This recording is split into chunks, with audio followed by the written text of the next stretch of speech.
Guys, welcome back to my channel. I hope you're all having an amazing day. This is Creativity and Inspiration, and I'm Lisa. If you're new here, welcome. I am so happy you found us, and if you're back for one or more times, thank you. You are so appreciated. Today, I'm not showing you the spring journal. Well, I am going to show it to you. It's not done yet. Doing the last little bit of goodies for it. I'm super excited. I filmed 90% of it. Here you can see the back if I can get it to flip without dropping. This is the back cover. It's really a lot of fun. I think you're going to love this. I'm showing you, like I said, some ideas, some tips and tricks, techniques to go from our everyday to a little more wow factor. So this will be up on Thursday or Friday, whichever day I decide to post it.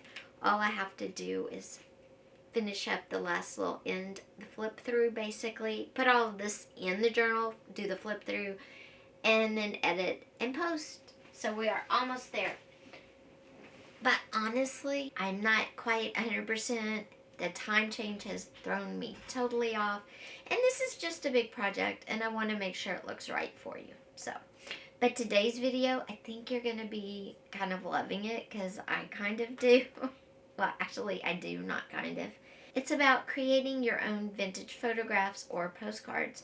Some ideas I had that hopefully you will like as much as I do. So come on in a little closer and we'll just get started.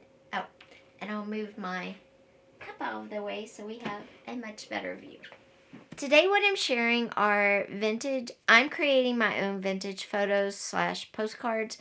And I think they're coming out really cute, and I think you'll love them. And what I started with was my vintage pattern that I scanned in. So I'm using the printed image from the scanned in image.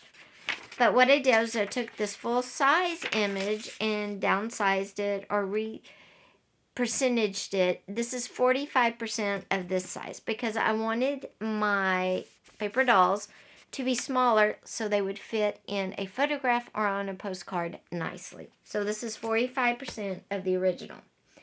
Then I went online and just found an image outside, because my journal's about spring, so I wanted something spring related, and I thought this was a nice picture. It was free. I downloaded it. I'll put where I downloaded it below. But anyway, it was a free download, and they just asked that you give them credit, which I will do down below. That was very beautiful, very springy, so I wanted to put my vintage paper doll off my pattern into this photo. Now, you can do this with your own photos of your family members, of your dog, of whatever you want to do. It doesn't have to be a paper doll. It can be. It just depends on, I guess, if you're selling the journal or if it's for personal or family use. Anyway, so this is the scene, and again, the image came in a full 8.5 by 11 sheet of paper. I just sized it down. This is 65% of the original. And how did I know where to go on these percentages? I didn't. I looked at them on my computer as I was downsizing and kind of figured out, does that look right? Do I need to go smaller, bigger? And yes, sometimes you goof and you have to do it again, print again, but that's okay as long as you use what you print, right? That's how I view it. Okay, so once I got this here and I got my girls cut out, then I just placed my image on there. Now here, let me get it. I just placed my image on there. And there I have my first photograph. Now this is perfect. It's fine. And I'll definitely use this. I love it.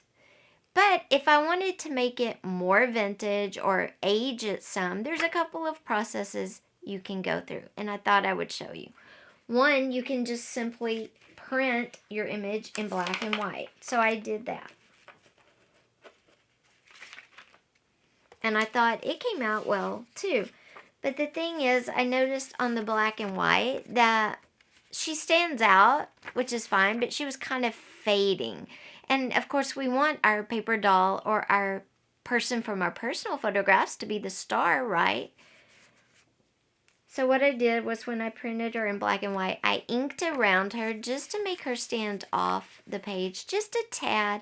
I don't want her to look 3D, but I wanted her to look real and not like she was from a magazine. Can you tell the difference in those? Inking really kind of helped her pop out and stand out from the background. Okay, so this is another photo. This is very vintagey. Now, let me stop here and say one thing. The reason I'm using paper dolls and vintage paper dolls patterns you could use from magazines, whatever you have, is because the clothes are vintage. The clothes are setting the age on this photograph, right? Because the places could be anywhere unless you happen to have a picture of somewhere that maybe doesn't exist anymore, like the Brown Derby in LA, okay? But this is just a lake, so it could be any time period. So to age or to make my photograph vintage, I'm counting on the clothes that my paper doll's wearing. So when people look at it, they're going to go, oh, this is around the 60s sometime, based on what she's wearing, or around the 50s. So that is how I'm aging. Now, if you want to use your family photographs and they're older, that's great because that's going to make them more vintage. If you use a more recent photograph, just know that it's not going to be as vintage, but it will still be a cool photograph because you're taking the person, the family member out of the photo where you took it and putting them in a whole new scene. So it's just really what you want to accomplish in your photographs, okay? So anyway, I inked her. She's popping off now. This is a great photo too. But what if you want color, but you know, it obviously the color photograph looks great, but maybe it looks too modern. Maybe you want something a little more aged. Well, you know how some photographs we get and they're kind of brown and yellow and that ages them?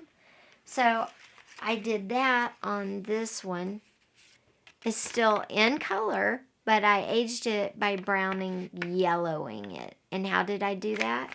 Very simply, I used some burnt sienna acrylic paint from Walmart. This came from Walmart. Very, very inexpensive, like $2.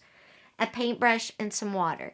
And I put the burnt sienna on this piece of small poster board. And I mixed in some water. And when I got it light enough, I just started layering it on my girl and my photo. And when I got the photo how I wanted it, I stopped. But remember, when you're doing ink, if you're using inkjet images, the water can make those run. Just FYI. Also, so if you're using inkjet, you might not want to go in with your paintbrush just dripping water, okay?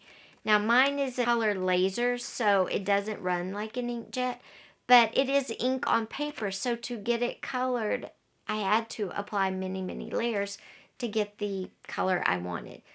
With this method, besides adding color, you're also adding texture because the water is, you can see it, making your paper look kind of older and crinklier. Now, you can also do this on your computer if you want, if you know how. I'm showing you how to do it all on paper, especially the coloring, to do it all on paper. We will talk about using your computer more in just a minute, so hang on there. You've got whichever one you like. You've got just the color images together with nothing done to them. You've got the one with a burnt sienna wash on it. And then you've got the black and white one. To take it the next step for a photograph, you can do one of two things. You can glue or tape your image onto your photograph, your paper doll, your person, whatever, onto your photograph, and that's finished. Or what you can do is put them like this on your scanner and scan them all back into your computer and then print them from there. Then you get something like this, where she's just printed on there. And how cool do those look? This is the burnt sienna. This is the black and white. And then to finish this so it looks like a photograph, just back it with some white cardstock. And this is the color, just the plain color with no extra done to it. And she is scanned in there. And boom, you have a vintage photograph of your very own. Super simple. And again, this is just cardstock, my favorite tape, and that's it. And I get a vintage photograph that I created that I can customize further if I wish. And you can make your photographs to represent whatever you're doing. And it doesn't even have to be for journals. It could be for invitations. If somebody's having an anniversary, a birthday, it could be a baby announcement. It could be an anniversary, birthday parties. I think I said that already, sorry. It could be just having lunch with friends, like if you're best friends and you've been best friends with a group since middle school, you could have a middle school picture of you all on there with maybe somewhere where you went in middle school as the backdrop. Put that on the invitation and say, hey, girls, come to lunch, or school reunions. Whatever. These can be used for way more than journals. I like them in journals because I think they just give it a really cool personalized touch. And I can create one to suit the theme of my journal that I'm working on. That's simple. So, wait. You're saying, what if I don't have a scanner? Well, that's okay too. Just take your image, tape or glue her on your photograph, and you're good to go. You'll have the same exact result. And then glue or tape her to the back of the cardstock, cut an edge around out like that, and boom, you still have a photograph. Now, what if you want to add, you know how some photographs are slick looking and everything, but they look old? What you can do, and I'm going to do it with the colored photograph just because I'm going to take it another level, is you can take an old bag. This one held, die cuts in it.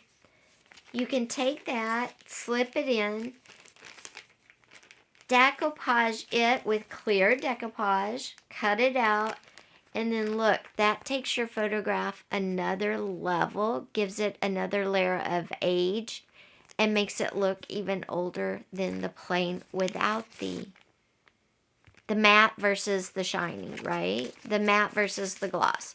This aged bag gives it another layer of age and makes it look really cool. So guys, I hope you enjoyed this video about how to age and create your own vintage photographs.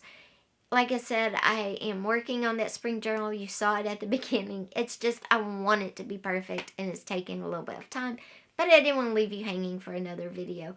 And this, actually, I kind of got sidetracked. I'll be honest. I got sidetracked creating these vintage photos, and they are so fun to make, and they come out so cool that I just wanted to share the process with you because, like I said, not only can these be used in journals, planners, these can be used anywhere. You can even create some and frame them, give them as gifts. It's just a blast.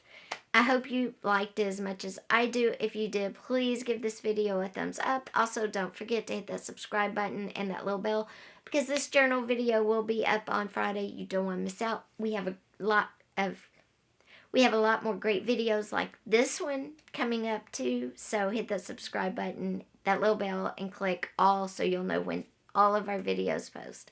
Thanks for being here. Much love to everybody. Take care. Bye.